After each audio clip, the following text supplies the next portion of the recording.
الحمدللہ رب العالمین والصلاة والسلام علی رسول الکریم اما بعد فاعوذ باللہ من الشیطان الرجیم بسم اللہ الرحمن الرحیم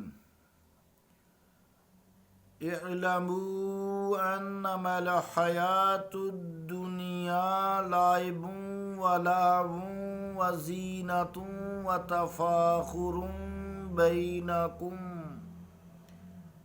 وتکاثر فی الاموال والاولاد کمثل غیث اعجب الکفار نباتہ ثم یہیج فتراه مصفرا ثم یکون حطاما وفی الآخرۃ عذاب شدید ومغفرۃ من اللہ ورضوان وما الحیاۃ الدنیا الا متاع الغرور۔ صدق اللہ العظیم۔ واجب الاحترام سامعین، السلام علیکم ورحمۃ اللہ وبرکاتہ۔ سورہ الحدید کی 20 نمبر آیت تلاوت کرنے کی سعادت حاصل ہوئی۔ اس آیت کا ترجمہ یوں ہے: خوب جان لو کہ دنیاوی زندگی محض کھیل تماشا اور سامان آرائش ہے، اور آپس میں حسب و نسب پر اترانا اور ایک دوسرے سے زیادہ مال اور اولاد حاصل کرنا ہے۔ اس کی مثال یوں سمجھو کہ بادل برسے اور نہال کر دے کسانوں کو اس کے شاداب و سرسبز کھیتی، پھر وہ یکا یک سوکھنے لگے تو تو اسے دیکھے کہ اس کا رنگ زرد پڑ گیا ہے، پھر وہ ریزہ ریزہ ہو جائے، اور دنیا پرستوں کے لیے آخرت میں سخت عذاب ہوگا، اور خدا پرستوں کے لیے اللہ کی بخشش اور اس کی خوشنودی ہوگی۔ اور نہیں ہے دنیاوی زندگی مگر نرا دھوکہ، اللہ کا قول سچا ہے جو بڑی ہی عظمت والا ہے۔ عزیزان گرامی قدر، اس آیت میں دنیا کی زندگی کو بیان کیا گیا ہے کہ انسان جس کے لیے تگ و دو کرتا ہے، پھر اس کی مثال کھیتی کی دی ہوئی ہے۔ تو پہلے حصے میں جو فرمایا گیا ہے کہ لوگ جو ہیں دنیاوی زندگی پر اس قدر فریفتہ ہیں کہ انہیں اپنی عاقبت سنوارنے کا وقت ہی نہیں ملتا۔ وہ اس کے لیے بڑی بڑی تکالیف بڑی خوشی سے برداشت کر لیتے ہیں، اس کے لیے قانون شکنی کرنی پڑے تو کر لیتے ہیں، دین فروشی کرنی پڑے تو کر لیتے ہیں، ملت فروشی کرنی پڑے تو کر لیتے ہیں، یہاں تک کہ اگر وطن سے بھی غداری کا موقع آئے تو وہ بھی کر جاتے ہیں، باز نہیں آتے۔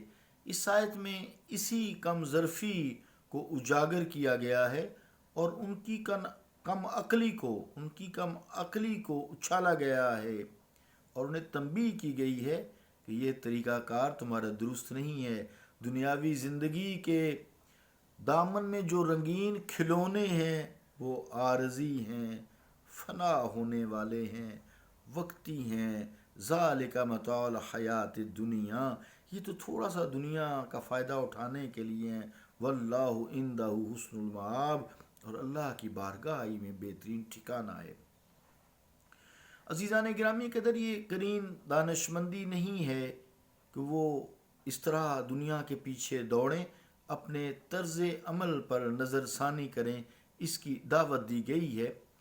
فرمایا جو دنیا کی زندگی ہے اس کو ایک پیکج دیا گیا ہے کہ یہ کس طرح لوگ گزارتے ہیں۔ عام لوگ جو ہیں، خاص بندے تو الگ ہیں نا، تو کس طرح گزارتے ہیں؟ لہو و لب سے مثال دی گئی ہے کہ جیسے بچے چھوٹے چھوٹے کھلونے سے کھیلتے ہیں، بچیاں گڑیوں سے کھیلتی ہیں، بس کھیل تماشا کیا تو ختم. تو اس طرح یہ بچوں کا سا کھیل کھیلتے ہیں. پھر فرمایا کہ زینت، لہو و لب کہتے ہیں لائبوں و لہب، اس کا مطلب ہے بچوں کا کھیل تماشا. پھر زینت، تو زینت تو عورتوں کا کام ہے، زیب و زیبائش آرائش یہ تو عورتوں کا شیوا ہے. پھر جو تیسری بات کی گئی ہے تفاخر بینکم، اور ایک دوسرے سے بڑھ جانا ہے، مال میں، جائیداد میں، بچوں میں، کسی عہدے کے لیے کہ ایک دوسرے سے بڑھنے کی دوڑ ہے. کیسے احمق ہیں اور نادان ہیں کہ اپنے آپ کو کیسے کاموں میں مشغول رکھتے ہیں. پھر فرمایا وَتَكَاثُرٌ فِي الْأَمْوَالِ وَالْأَوْلَادِ، اور مال جمع کرنے میں ایک دوسرے سے بڑھ جانے کی کوشش کرتے ہیں، اولاد میں بڑھ جانے کی کوشش کرتے ہیں. یہ بھی سب فانی ہے.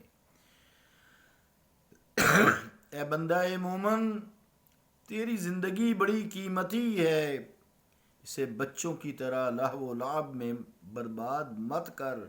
تیری ذات بڑی خود ہی خوبصورت ہے، یہ چھوڑ دے، تو خود حسین و جمیل ہے. فی ای صورت ما شاء رکبک، پھر جس طرح چاہیے اس نے تمہیں صورت، خود خوبصورت. یہ زیب و زیبائش کو چھوڑ دے، یہ سب عارضی آرائشیں ہیں.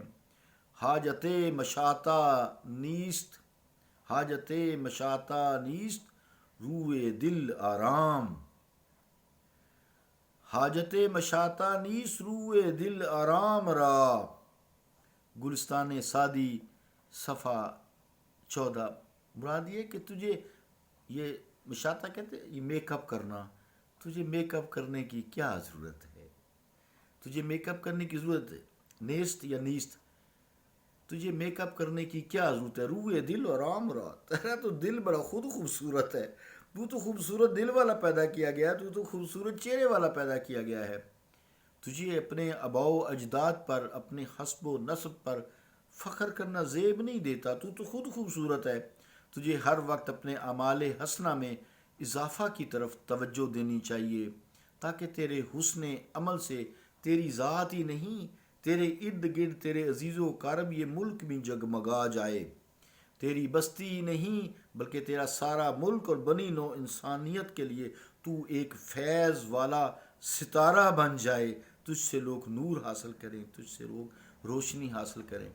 دولت کے انبار اور اولاد کی کثرت انسان کی عزت میں عزیزان گرامی قدر اضافہ نہیں کرتے.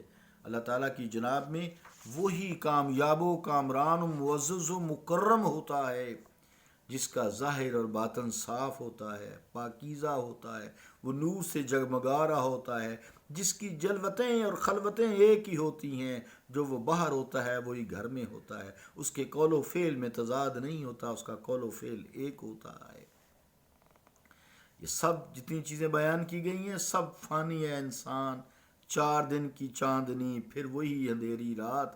انسان کو چاہیے کہ اپنے اس عمل سے اپنے آپ کو غور کرے کہ میں کیا کر رہا ہوں، اپنے عمل سے ایسے چراغ روشن کرے جن سے وہ اندھیری رات میں منور ہو جائے. حضور رحمت عالم صلی اللہ تعالیٰ علیہ وآلہ وسلم کی ایک بڑی پیاری حدیث ہے، سماعت فرمائیں. ارشاد مصطفیٰ کریم صلی اللہ تعالیٰ علیہ وآلہ وسلم ہے: من حسن اسلام المرئی ترکہ ما لا یعنیہ. جامع ترمذی ابواب الزہد من تکلم بکلمہ، جلد 2 پیج 55. ترجمہ کیا حدیث پاک کا کہ مسلمان کے اسلام کی خوبی یہ ہے کہ وہ ہر غیر ضروری چیز کو نظر انداز کرتا چلا جائے. صلی اللہ تعالیٰ علی رسول خیر خلقہ محمد وعلی آلہ وصحابہ اجمعین برحمتک یا ارحم الراحمین.